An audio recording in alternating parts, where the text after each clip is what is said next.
ٹھار ذات والا صفات پر اور ان کی آل طیبہ پر بآواز بلند درود پاک کا نذرانہ پیش فرمانے اللہم صلی علی سیدنا و نبینا و مولانا محمد وعلی آل سیدنا و نبینا و مولانا محمد کما تحب و ترضى صلاة و سلام علیک یا سیدی یا سیدی یا سیدی یا مکی یا مدنی یا قرشی یا ہاشمی یا مطلبی یا رسول اللہ صلی اللہ تعالی علیہ وآلہ وسلم۔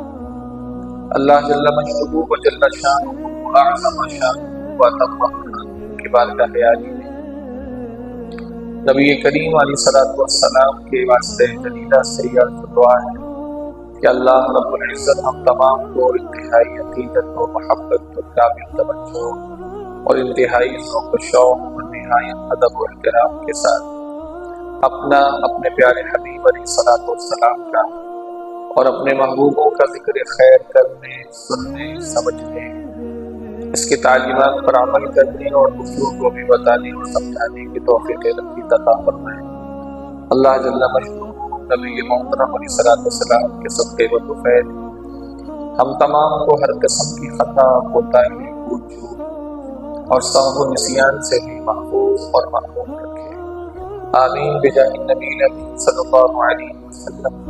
ایک مرتبہ مزید حصول برکت کی نیت سے درود پاک کا نذرانہ پیش فرما لیا۔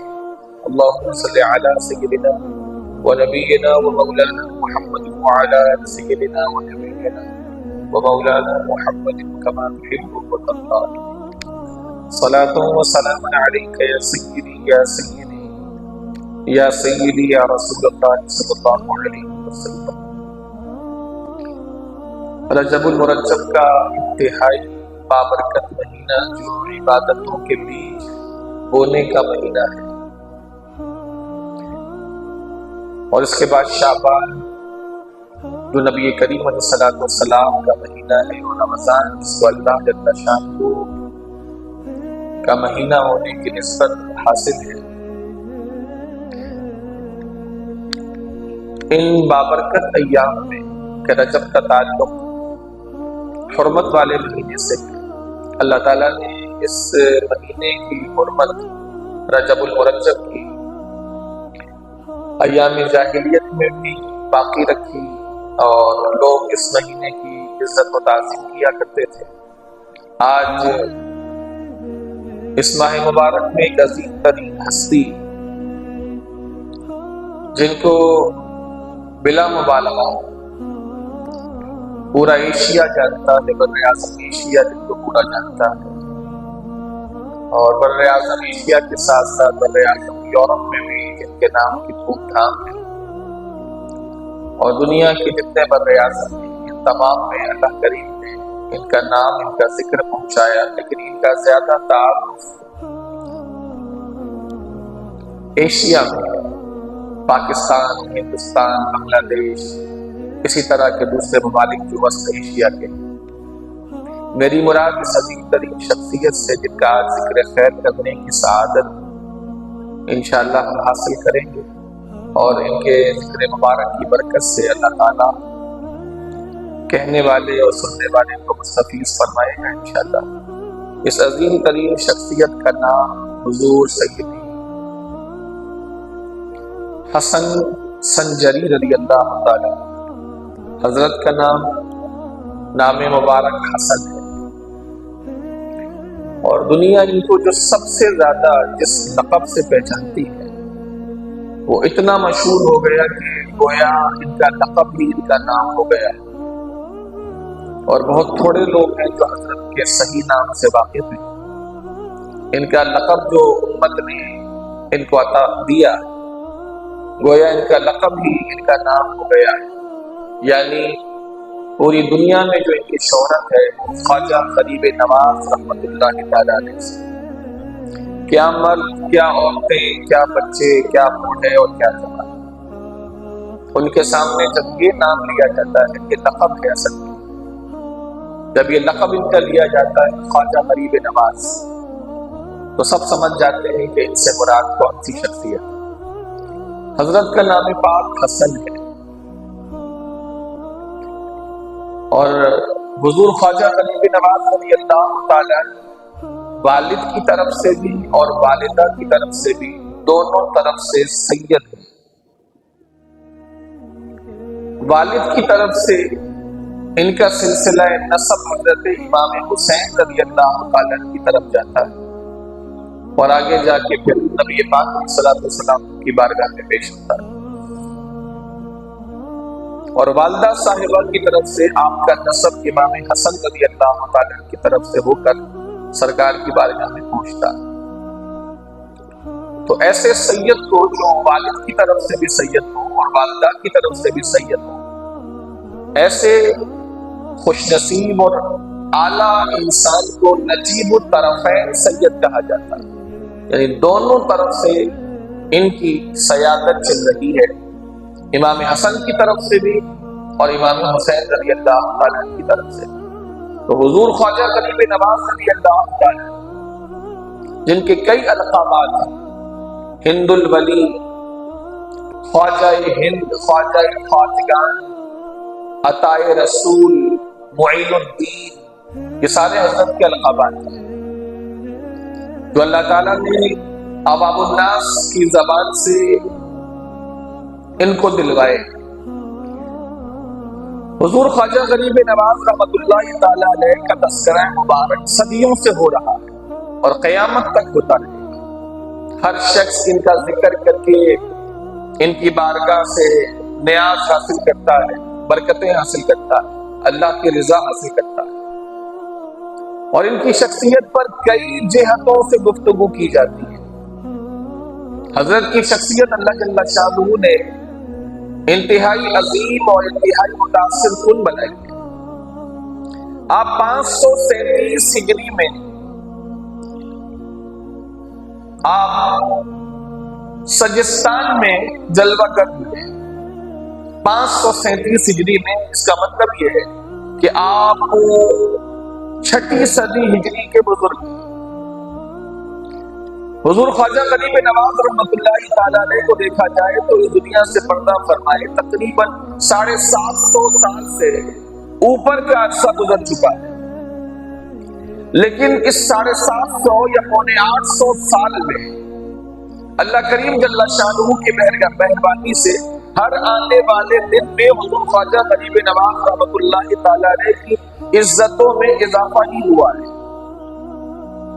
اللہ تعالیٰ نے ان سے کام ہی کچھ اس نوعیت کے لیے ہے، اپنی خاص مہربانی سے، کہ ان کا ذکر کوئی مٹانا بھی چاہے تو مٹ نہیں سکتا۔ یہ ان کا شمار ان لوگوں میں ہوتا ہے حضور کے صدقے، جن کے بارے میں یہ کہا جائے تو غلط نہیں ہوگا کہ یہ وہ شخصیات ہیں جن کا ذکر اللہ تعالیٰ نے قیامت تک کے لیے امر کر دیا کہ ان کا ذکر ختم نہیں ہوگا، ان کے تذکرے ہوتے رہیں گے۔ دنیا کی زندگی کم سے کم ہوتی رہے گی لیکن ان کا تذکرہ بڑھتا رہے گا۔ یہ وہ لوگ ہیں جن کے سروں پر برفانہ لگا ذکرک جو حضور کو اللہ کریم نے عطا فرمایا، اس کا صدقہ اللہ کریم نے نبی محترم کے صدقے ان کو بھی عطا فرمایا۔ جو زمانہ ان سے دور ہوتا جا رہا ہے اور دنیا قیامت کی قریب بڑھتی جا رہی ہے، ان کے تذکرے میں کسی قسم کی کمی نہیں ہے۔ حالانکہ ان کا مزار مبارک اجمیر شریف میں ہے، جو مرکزی عقیدت ہے، جہاں دنیا جہان سے لوگ حاضری روزہ کے لیے حاضری دیتے اور وہاں جا کر اس نیک بندے کے وسیلے سے اللہ کی بارگاہ میں دعا کرتے اور جاگتی آنکھوں سے اپنی دعاؤں کی مقبولیت دیکھتے۔ اجمیر شریف میں ان کا آستانہ ہونے کے باعث ان کا شہرا، ان کا چرچا صرف اجمیر میں نہیں ہے بلکہ دنیا کے کئی گوشوں میں، دنیا کے اطراف و اکناف میں ان کا تذکرہ ہے۔ ان کے چاہنے والے، ان سے محبت کرنے والے موجود ہیں، کیا ہندوستان، کیا پاکستان، کیا بنگلہ دیش، کیا دنیا کے دوسرے ممالک، اور مختلف جہتوں سے حضرت کی شخصیت پر گفتگو کی گئی ہے، باقاعدہ کتابیں لکھی گئی ہیں، بزرگوں نے کتابیں تصنیف فرمائی ہیں۔ آج میں آپ کی بارگاہ میں جو باتیں گزارش کروں گا، میں شروع میں تمہید کے طور پر آپ کو عرض کر دوں تاکہ ابتدا سے ہی یہ ذہن آپ کا بنا ہوا ہو کہ ہماری گفتگو کا محور کیا ہوگا۔ ایک گفتگو جو میری عادت ہے وہ یہ کہ ان بزرگوں کی زندگی کے اس شعبے کو خاص طور پر ہائی لائٹ کیا جائے جو شعبے لائق تقریر ہیں، جن کے اندر ہمارے لیے عمل کی، کام کرنے کی، محنت کرنے کی اور ان کے تعلیمات پر عمل کرنے کی گنجائش موجود ہو۔ یعنی میری مراد ہے میدان عمل، میدان کرامت پر گفتگو ہوگی لیکن چند۔ لہذا ایک تو یہ ہے کہ حضرت کی زندگی کتنی مشکلات اور کتنی انتھک محنتوں اور کوششوں سے بھرپور ہے، اور انہوں نے دین متین کی ترویج و اشاعت کے لیے کتنی محنت اور کوشش کی۔ دوسرا یہ ہے کہ اس تبلیغ رسالت کے عمل میں ان کو کتنی مصیبتوں اور پریشانیوں کا سامنا کرنا پڑا، جس سے یہ بات سمجھنے کو ملے گی کہ جو لوگ یہ سمجھتے ہیں کہ یہ تو اللہ کے ایسے ولی تھے کہ جب چاہتے کرامت دکھا دیتے، لہٰذا ان کی زندگیوں میں بھی کوئی پریشانی آئی ہوگی، ایسا کیسے ہو سکتا ہے؟ انہوں نے پرتھوی راج کو گھٹنے ٹیکنے پر مجبور کر دیا، جوگی جے پال کو انہوں نے شکست دے دی، شادی دیو کو انہوں نے رام کر لیا۔ ان کی کرامتیں مشہور ہیں، لہذا کیا ان کی زندگی میں بھی کسی قسم کی کوئی مشکل آئی اور ان کو مشکلات کا سامنا کرنا پڑا؟ تیسری بات، ان کی حیات طیبہ کی واضح تعلیمات جو انہوں نے فوکس کیے تعلیم کے طور پر، اور اپنے ماننے والوں، چاہنے والوں کو اور بعد کے لوگوں کو جو موجود تھے ان کو بھی، اور ان کے ذریعے سے بعد کے لوگوں کو بھی آپ نے تعلیمات فراہم کی، بالکل سامنے ہائی لائٹ کر کے فوکس کر کے تعلیم دی اور کام ارشاد فرمائے۔ ان کی باتوں سے آپ کو اندازہ ہوگا، یہ بات تو بالکل بدیہی ہے کہ وہ ساری باتیں بیان نہیں ہو سکتی، لیکن ان میں سے چند باتیں جن سے آپ اندازہ کر سکیں گے کہ حضور خواجہ غریب نواز رحمۃ اللہ تعالیٰ علیہ کی تعلیمات کیا ہیں۔ بدقسمتی سے لوگوں نے ان کی زندگی کو بہت محدود کر کے دیکھا، دکھانے والوں نے کوئی کمی نہیں چھوڑی۔ علماء اہل سنت نے ان کی شخصیت کو ہائی لائٹ کرنے میں اپنے تئیں جتنی کوششیں کرنی تھی انہوں نے کی، اور بھرپور کوششیں کی، لیکن معذرت کے ساتھ لینے والوں نے بہت زیادہ بخل کا مظاہرہ کیا، اور خواجہ غریب نواز رحمۃ اللہ تعالیٰ علیہ کو دوسرے اولیاء کی طرح جو سلوک ان کے ساتھ کیا وہ سلوک ان کے ساتھ بھی کیا، کہ ان کی زندگی کو بہت محدود کر کے دیکھا۔ مثلاً صرف رجب کی 6 تاریخ کو یا رجب کی چند تاریخوں میں دیکھ فاتحہ کروا دینا یا کچھ نیاز کروا دینا، بس یہی تک خواجہ غریب نواز رحمۃ اللہ تعالیٰ علیہ کی عقیدت اور ان کی محبت کو محدود کر دیا۔ اس سے زیادہ آگے خواجہ غریب نواز رحمۃ اللہ تعالیٰ علیہ کیا ہے، ان کی زندگی کی محنت کیا ہے، جس کی زندگی 90 سال سے زیادہ کی ہے، 90 سال سے زیادہ کی جس کی زندگی ہے، اس خواجہ معین الدین چشتی اجمیری سنجری حضور ہند الولی کی زندگی کیا ہے، اس سے زیادہ لوگوں نے جاننے کی کوشش نہیں کی۔ میدان عمل کے یہ کیسے شاہ سوار تھے۔ حضور خواجہ غریب نواز رحمۃ اللہ تعالیٰ علیہ اللہ جل شانہ کے کیسے فرما بردار اور اللہ سے محبت میں کیسے وابستہ تھے، اس کو لوگوں نے چھوڑ دیا۔ خواجہ غریب نواز رحمۃ اللہ تعالیٰ علیہ کی کرامت کی زندگی کے علاوہ جو عمل کی زندگی ہے، جو محنت شقہ کی زندگی ہے، اس میں خواجہ غریب نواز رحمۃ اللہ تعالیٰ علیہ کیا ہے، اس گوشے کو لینے سے لوگوں نے چھوڑ دیا۔ حضور خواجہ غریب نواز رحمۃ اللہ تعالیٰ علیہ نے لوگوں کو 2 ٹوک لفظوں میں کیا تعلیم دی، اپنے مریدوں کو، مریدوں کے ذریعے سے ساری دنیا کو، قرآن و سنت کی روشنی میں اس کو لوگوں نے چھوڑ دیا۔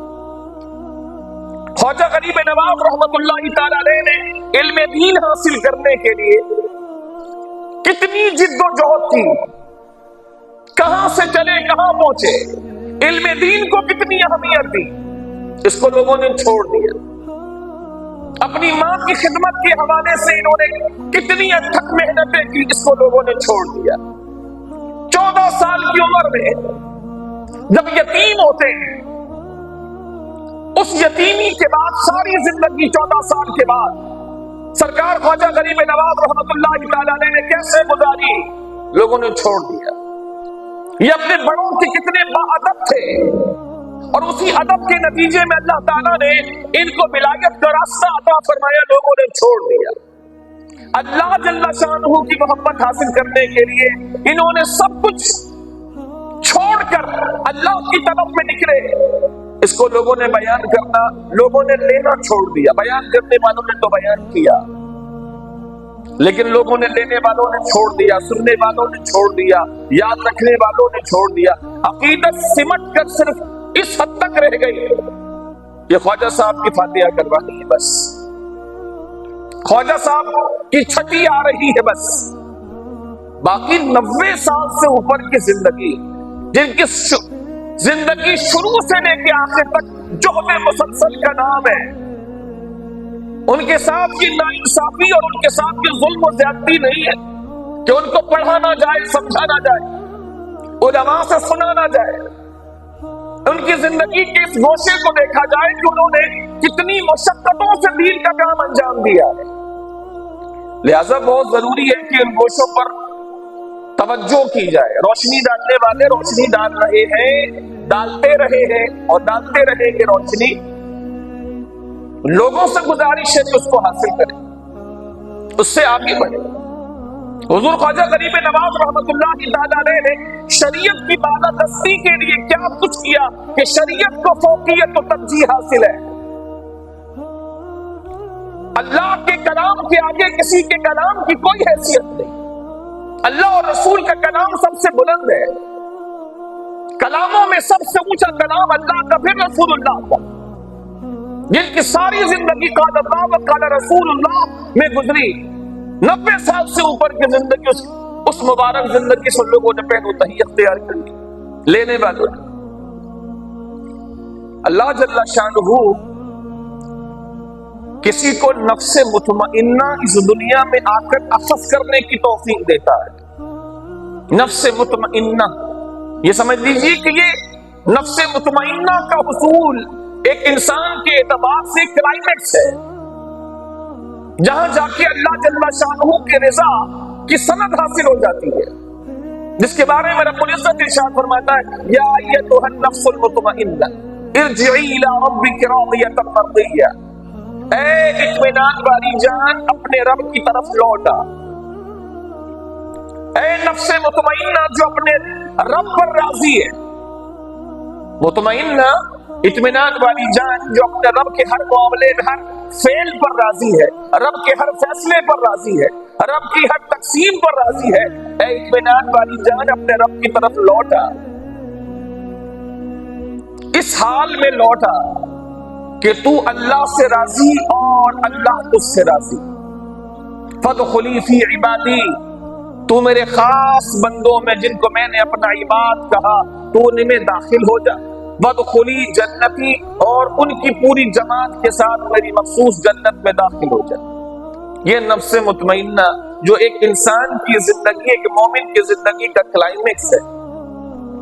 یہ چیز کچھ لوگ دنیا میں آ کر کے حاصل کرتے ہیں اور کچھ لوگوں کو اللہ پیدائشی طور پر عطا فرماتا ہے.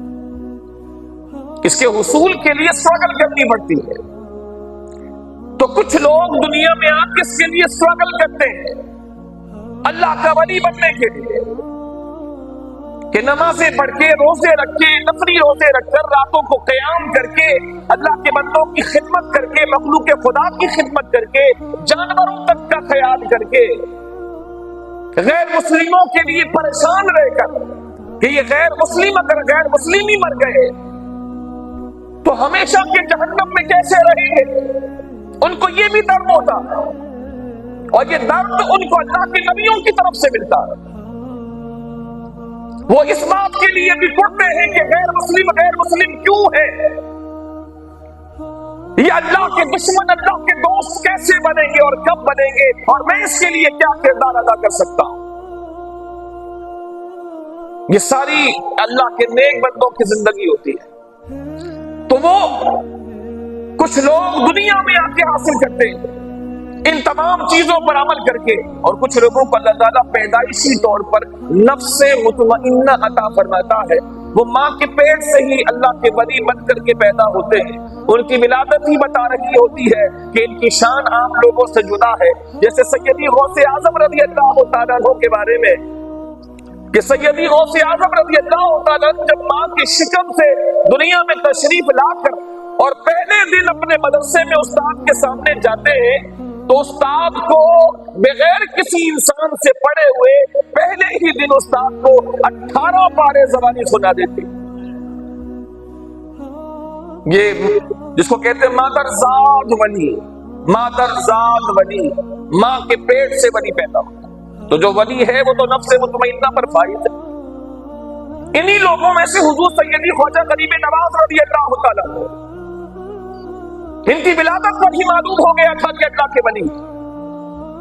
جب یہ گود میں تھے تو ان کی خاصیت یہ تھی، جب ماں کی گود میں تھے، بعض روایتوں میں آتا ہے کہ جب ان کی والدہ کو چھینک آتی اور یہ ماں کے شکم میں تھے، جب ان کی والدہ کو چھینک آتی اور والدہ کہا کرتی الحمدللہ رب العالمین، تو شکم کے اندر سے یہ جواب دیا کرتے تھے یرحمک اللہ، میری ماں اللہ تجھ پر رحم فرمائے۔ یہ اللہ کے فیصلے ہیں، اللہ کی تقسیم ہے، اللہ کا فضل ہے، جس کو چاہے عطا فرمائے۔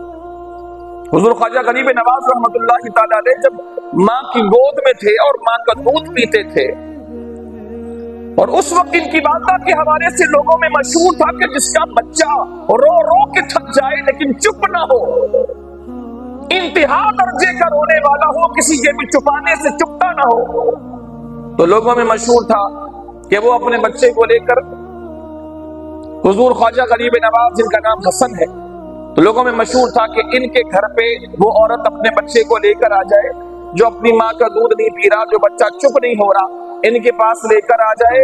یہ اتنی بختاور اور اتنی برد نصیب خاتون ہے کہ روتا ہوا بچہ بھی ان کے پاس آتا ہے اور یہ ان کو اپنا دودھ پلاتی ہیں تو روتا ہوا بچہ خاموش ہو جاتا ہے۔ عورتیں اپنے روتے ہوئے بچوں کو جو کسی سے چپتے نہیں تھے، خاموش نہیں ہوتے تھے، ماں کا دودھ نہیں لیتے تھے، وہ عورتیں حضور خواجہ غریب نواز رحمۃ اللہ تعالیٰ علیہ کے گھر میں اپنے بچوں کو لے کر آتی، تو خواجہ غریب نواز رحمۃ اللہ تعالیٰ علیہ اپنی ماں کی گود میں ہوتے، بچپن میں دودھ پیتے ہوئے عمر میں، ان کی والدہ روایت کرتے ہوئے بتاتی ہیں کہ جب وہ دوسری عورتیں اپنے بچے کو لے کر آتی تو حضور خواجہ غریب نواز بچپن میں ہی اپنی ماں کو اشارہ کر دیتے، یعنی یہ پیغام دیتے کہ آپ مجھے چھوڑ دیں، پہلے اس بچے کو دودھ پلا کر کے خاموش کرائیں۔ یہ اشارہ جو والدہ اشارہ سمجھ جاتی اور خواجہ غریب نواز رحمۃ اللہ تعالیٰ علیہ کو چھوڑ کر جب ان کو دودھ پلاتی تو وہ بچہ خاموش ہو جاتا جو روتا ہوا آتا۔ یہ گھرانہ بچپن سے، یہ گھرانہ ابتدا سے، ماں باپ کی خصوصیات اولاد میں آتی۔ کیا نبی کریم علیہ الصلوۃ والسلام کی صفات امام حسن امام حسین میں نظر نہیں آتی؟ امام حسن میں امام حسین میں نظر نہیں آتی کہ اللہ کے نبی نے خود ارشاد فرمایا کہ ایک کو اللہ تعالیٰ نے میرا روب عطا فرمایا ہے، دوسرے کو اللہ نے میری سخاوت عطا فرمائی ہے، شجاعت عطا فرمائی ہے۔ اولاد میں ماں باپ، دادا دادی، نانا نانی کے اوصاف آتے۔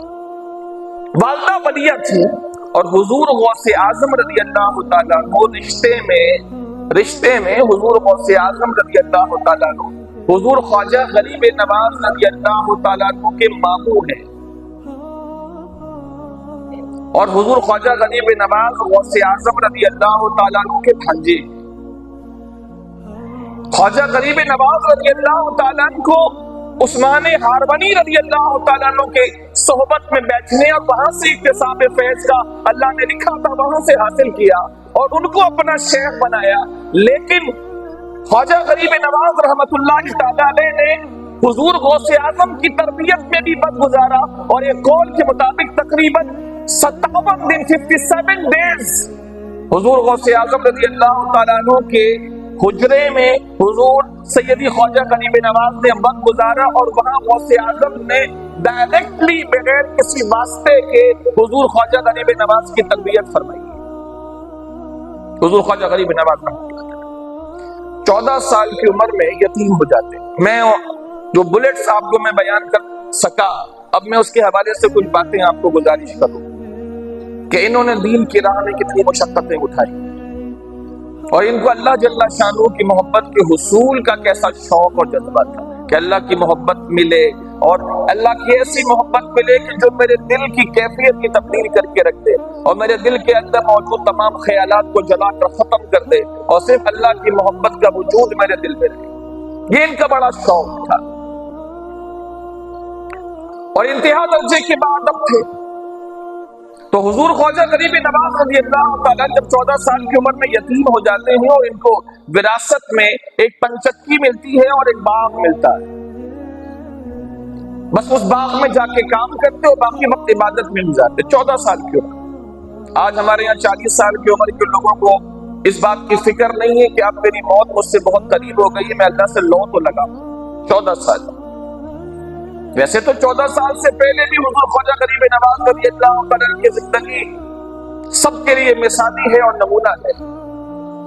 لیکن یتیمی کی بات سے میں آپ کو عرض کرتا ہوں، باپ کا سایہ سر پہ نہیں ہے. والدہ کی تربیت میں حضور سیدی خواجہ غریب نواز رضی اللہ تعالیٰ اس باغ میں کام کرتے ہیں اور باقی وقت اللہ جل شانہ کی محبت میں گزارتے ہیں. لیکن دل میں ایک تڑپ ہے کہ میں اللہ کی محبت مجھے مزید حاصل ہو. جتنے علوم وہاں پڑھائے جا رہے تھے وہ علوم انہوں نے حاصل کی. یہ ایک بہت بڑی بات ہے، ان لوگوں کے لیے بہت بڑا پیغام ہے جو بنیادی علوم حاصل کیے بغیر سجادہ نشینوں کے بیٹھ جاتے ہیں، جن کو عقائد کی بھی پوری خبر نہیں ہوتی، جن کو ضروریات دین کی پوری طرح سے سوجھ بوجھ نہیں ہوتی اور وہ مسند ارشاد پہ بیٹھ جاتے ہیں. انہیں دین کا الف با بھی معلوم نہیں ہوتا اور وہ سجادگی کے مسند پر بیٹھ جاتے ہیں، خود بھی گمراہ ہوتے ہیں اور لوگوں کو بھی گمراہ کرتے ہیں. آپ اللہ کی ان اولیاء میں سے کسی کو بھی اٹھا کے پڑھ لیں، سب کی زندگی کی ابتدا یا جب سے اللہ تعالیٰ نے ان کو توجہ اپنی طرف عطا فرمائی، انہوں نے علم دین کی طرف میں وقت صرف کیا ہے. حضور جنید بغدادی ہو یا کوئی ہو، حضور خواجہ غریب نواز رحمت اللہ تعالیٰ علیہ نے قرآن سیکھا، پھر قرآن حفظ کیا، پھر علم پڑھا، تفسیر، حدیث، اصول تفسیر، فقہ، تصوف، ساری چیزیں پڑھی اور ساری چیزیں مکمل کرنے کے بعد بھی ان کو سکون نہ تھا کہ مجھے اس سے زیادہ چاہیے. اس کی طلب میں پھر آگے انہوں نے سفر کیے، مختلف شہروں میں گئے. مورخین لکھتے ہیں ان کی زندگی کے اکثر سفر، کیونکہ سب کچھ اللہ کے نام پر دے چکے تھے، باغ بھی بیچ کے اللہ کے نام پہ دے چکے تھے، اپنی پنچکی بھی جو میراث میں ملی تھی وہ بھی بیچ کے اللہ کے نام پر دے چکے تھے اور والدہ سے اجازت لے کر دین سیکھنے کے لیے نکل چکے تھے. مختلف ممالک میں گئے دین کا سفر کرتے ہوئے. فرمائے انہوں نے اکثر سفر پیدل کیے. آج علم دین سے دور بھاگنے والے، علم دین سے جی چرانے والے، علم دین سے دور رہ کر خواجہ غریب نواز رحمت اللہ تعالیٰ علیہ کی محبت کا دم بھرتے ہیں. یہ محبت کس حد تک خالص ہوگی؟ خواجہ نے تو علم حاصل کیا، علم کے لیے پیدل سفر کیے، کسی مشقت کی کوئی پرواہ نہ کی. 14 سال کی عمر ہی کیا ہوتی ہے، نابالغی کی عمر، عدم پختگی کی عمر، باپ کا سایہ سر پہ نہیں ہے، ایک والدہ ماجدہ ہے، جو کچھ میراث میں ملا اللہ نام کر دیا اور رہے دین میں نکل چلے. کون سا علم انہوں نے پڑھنے سے چھوڑا جو انہوں نے پڑھا نہ ہو؟ اس وقت کے مرمدہ سارے علوم حاصل کیے اور پیدل اکثر سفر کیا کرتے. حضور کی حدیث کا جہاں پتہ چلتا چلے جاتے. پہلے علم حاصل کیا، اس تڑپ کے ساتھ جو تڑپ ان کے دل میں بچپن سے موجود تھی کہ میری منزل کہیں دور ہے جو مجھے بلا رہی ہے، مجھے کہیں اور پہنچنا ہے اور میں ابھی سفر میں ہوں، میرے سفر کا اختتام نہیں ہوا، ابھی میں سفر میں ہوں، ابھی ابتدائی سفر ہے، منزل میری کہیں دور ہے، کوئی مجھے بلا رہا ہے جس کی طرف مجھے جانا ہے۔ لہذا یہ سفر ان کا زندگی کا جاری رہا ہے، حتیٰ کہ حضرت عثمان ہارونی رضی اللہ تعالیٰ عنہ کے پاس اللہ تعالیٰ نے ان کو پہنچایا۔ ان کے پاس پہنچنے سے پہلے حضور سیدی خواجہ حضور سیدی غوث اعظم رضی اللہ تعالیٰ عنہ کے پاس انہوں نے وقت گزارا، حضور خواجہ نعیم الدین کبریٰ رحمۃ اللہ تعالیٰ علیہ کے پاس وقت گزارا، کئی شیوخ بنائے جن سے انہوں نے علم حاصل کیا اور تصوف حاصل کیا، اور بالآخر حضور خواجہ عثمان ہارونی رضی اللہ تعالیٰ جن کے لیے اللہ تعالیٰ نے خاص کیا تھا کہ یہی خاص تربیت کر کے اپنے سلسلے میں داخل کریں گے اور اپنے سلسلے کا فیض ان کے اندر سے آگے والوں کو پہنچائیں گے، تو ان کے نصیب میں یہ سعادت لکھی تھی، لہذا اللہ تعالیٰ نے حضور خواجہ غریب نواز رحمہ اللہ کو وہاں تک پہنچایا اور سفر کرتے کرتے وہاں تک پہنچے۔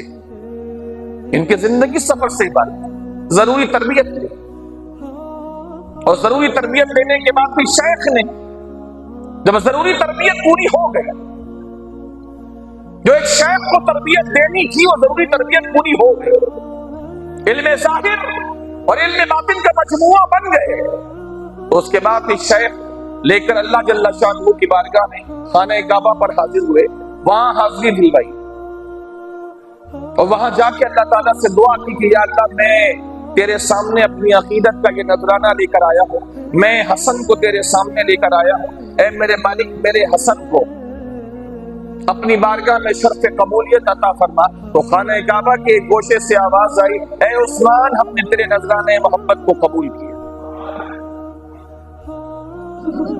اس کے بعد روضہ رسول اللہ صلی اللہ علیہ وسلم پر حاضری ہوتی ہے، حضور کے روضے پر لے کر جاتے ہیں اور حضور کے روضے پہ جا کے ان سے کہتے ہیں سلام کرو،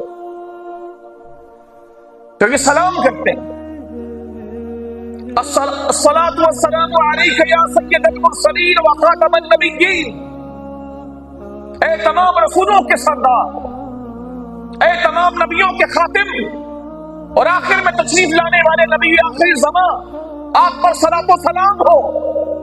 تو عثمان ہارونی رحمہ اللہ ارشاد فرماتے ہیں کہ پھر حضور کے روضے سے جواب آیا، وعلیک السلام یا قطب المشائخ، تم پر بھی سلامتی ہو اے مشائخ اور اولیاء کے قطب۔ ہم نے یعنی حضور نے اس میں یہ اشارہ بھی دے دیا جواب دے کر کہ ہم نے تم کو مشائخ پر قطبیت کا تاج عطا فرمایا ہے، تم قطب ہو مشائخ کے۔ پھر رات خواب میں دیکھتے ہیں کہ اللہ کے نبی علیہ الصلوۃ والسلام ان سے فرما رہے ہیں کہ ہم نے تمہیں ہندوستان کے لیے منتخب کیا کہ تم وہاں جاؤ اور جا کر اس کفرستان کو اسلام کا قلعہ بنانے میں اپنا کردار ادا کرو۔ یہ انتخابات ہوتے ہیں، یہ چناؤ ہوتا ہے اللہ کے نبی کی بارگاہ سے، اللہ کی بارگاہ سے، کہ کس سے کام لیا جائے گا۔ وہاں کام کرنے والوں کی کمی نہیں، وہ جس پر نگاہ ڈالے وہ کو کام کا بنا دے، چناؤ ہوتا ہے۔ حضور خواجہ غریب نواز رحمۃ اللہ تعالیٰ علیہ کا چناؤ ہوا اور ایک ایسی سرزمین میں بھیجا گیا جو انتہائی سخت طبیعت کے لوگوں پر مشتمل تھی، یعنی ہندوستان۔ وہاں سے ہوتے ہوئے حضور خواجہ غریب نواز رحمۃ اللہ تعالیٰ علیہ مدینہ رسول سے ہوتے ہوئے پہلے جاتے ہیں لاہور، مختلف راستوں سے ہوتے ہوئے ڈائریکٹ مدینے سے اجازت لے کر حضور کے انتخاب کے بعد خواجہ غریب نواز رحمۃ اللہ تعالیٰ نے مختلف راستوں سے ہوتے ہوئے ڈائریکٹ ہندوستان نہیں گئے، بلکہ پہلے لاہور گئے اور لاہور جا کر کے 40 دن حضور داتا گنج بخش علی حجویری رضی اللہ تعالیٰ عنہ کے قدموں میں گزارے، اکتساب فیض کیا۔ آج جو اللہ کے نیک بندے پوری عقیدت کے ساتھ اللہ کے ولیوں کے روضوں پہ جاتے ہیں، ان کی مزارات پہ جاتے ہیں، ان کی سند میں یہ بھی ہے، اس سے اوپر کی بھی حدیثیں بھی موجود ہیں کہ اللہ کے پیارے نبی علیہ الصلوۃ والسلام بھی جنت بقیع میں تشریف لے جایا کرتے، نیک لوگوں کی قبروں پر جانا امام اعظم سے لے کے اوپر تک تمام علماء و صوفیاء سے ثابت ہے جو صحیح عقیدہ۔ حضور خواجہ غریب نواز نے 40 دن، پورا چلہ جس کو 40 دن کا ہوتا، پورے 40 دن حضور داتا گنج بخش علی حجویری رضی اللہ تعالیٰ عنہ کی بارگاہ میں گزارے. اور ایک بات میں عرض کروں کہ بہت کم لوگوں کو شاید یہ بات معلوم ہو، کیونکہ اس کی تحقیق حکیم محمد موسیٰ امرتسری رحمۃ اللہ تعالیٰ علیہ نے کی ہے کہ حضور خواجہ غریب نواز بھی سید ہیں، حضور غوث اعظم بھی سید ہیں، ماں کی طرف سے بھی اور والد کی طرف سے بھی. حضور خواجہ غریب نواز بھی والدہ کی طرف سے بھی والد کی طرف سے بھی. حضور داتا گنج بخش کے بارے میں کئی لوگوں کو نہیں پتا کہ حضرت سادات میں سے ہے یا نہیں ہے. صحیح تحقیق یہ ہے کہ حضور داتا گنج بخش علی حجویری رضی اللہ تعالیٰ عنہ کے سادات میں سے حضور داتا گنج بخش میں سید ہے. یہ بھی حضور کی آل ہے، حضور داتا گنج بخش علی حجویری رضی اللہ تعالیٰ. وہاں 40 دن گزارے حضور خواجہ غریب نواز رحمۃ اللہ تعالیٰ علیہ، اور جو کچھ حاصل کیا اجمال کے طور پر یوں بیان کر دیا ہے، شارٹ کٹ کے طور پر، کہ جس کو سمجھنا ہے یہاں سے سمجھے. اجمال کے طور پر ایک شعر کے اندر بیان کر دیا کہ حضور داتا گنج بخش علی حجویری رضی اللہ تعالیٰ عنہ کی بارگاہ کیا بارگاہ. اور تفصیل کے طور پر اگر کوئی جاننا چاہے کہ حضور داتا گنج بخش علی حجویری رضی اللہ تعالیٰ عنہ کی بارگاہ کیا بارگاہ، تو ان سے میں یہی عرض کروں گا کہ تفصیل دیکھنا چاہے تو حضور خواجہ غریب نواز کی پوری زندگی کو دیکھ لے. حضور خواجہ غریب نواز کی پوری زندگی حضور داتا گنج بخش علی حجویری رحمۃ اللہ تعالیٰ علیہ کے فیوزات کی تفصیل کے طور پہ آپ کے سامنے آ جائے گی. جب وہاں سے چلہ مکمل کیا اور جب وہاں سے آگے چلنے لگے تو جاتے جاتے یہ شعر لکھا، شعر ارشاد فرمایا، گنج بخش فیض عالم مظہر نور خدا. گنج بخش، گنج کہتے ہیں خزانے کو، بخش کہتے ہیں عطا کرنا. گنج بخش فیض عالم مظہر نور خدا. یہ داتا کا دربار کیا ہے؟ حضور داتا گنج بخش جن کا نام علی ہے، علی، حضور داتا کا صاحب علی رحمہ کا نام ہے علی، تو کہتے ہیں گنج بخش. یہ داتا صاحب گنج بخش ہیں، خزانے لٹانے والے. فیض عالم، ساری کائنات کو فیض پہنچانے والے ہیں. مظہر نور خدا، اللہ تعالیٰ جل شانہ کے نور کے مظہر ہیں. اللہ جل شانہ کے نور اور اس کے کمالات کے مظہر ہیں. مظہر ناقصاں را پیر کامل، کاملارا رہنما.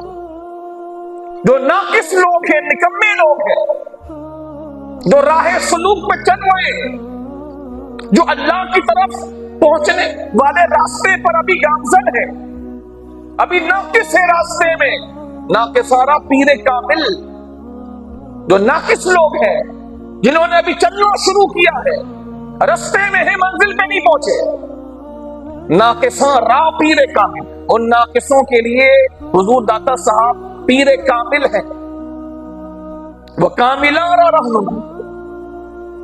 یہ ناقصوں کو بھی نوازتے ہیں پیر کامل بن کر. اور جو کامل ہو چکے، جن کو کمال حاصل ہو چکا، جن کو اللہ کی بارگاہ سے منزل مل چکی، ان کو بھی رہنمائی چاہیے ہوتی ہے کہیں نہ کہیں.